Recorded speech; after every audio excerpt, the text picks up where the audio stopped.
canseia, na marcha o fogo acendeia, querendo o verde acabar.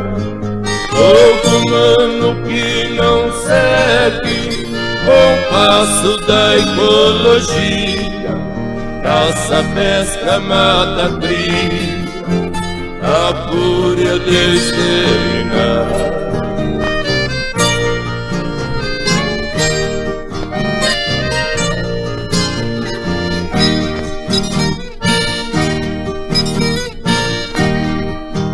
Cabanas de arvorim, florestas em extinção, ar que chama este chão, e a fera desabrigou nas moradas nostalgias, asas cansadas no ar, sem ninhos para pousar, sem forças para o amor. Madeiras tombam ao chão, madeira,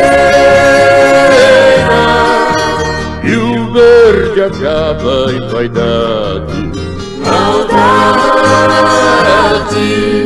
e o sertão deixa a pureza pra transformar em saudade.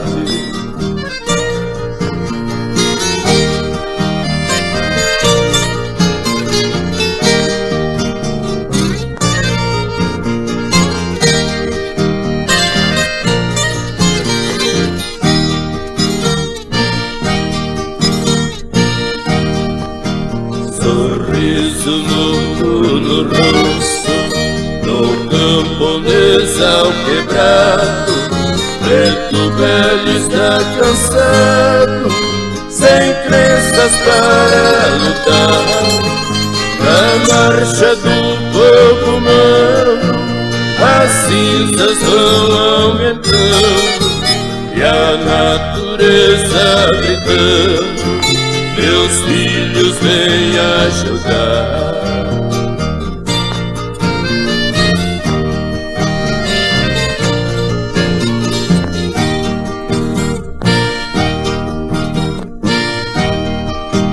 Pra termos no horizonte manhãs e tardes sorrindo, noites de céu colorindo, o lirismo do sertão, e a nossa mãe natureza dará a benção final.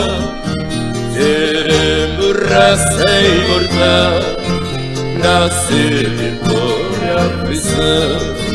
Madeiras tombam ao chão, madeira, e o verde acaba em vaidade, maldade, e o sertão deixa a pureza pra transformar em saudade.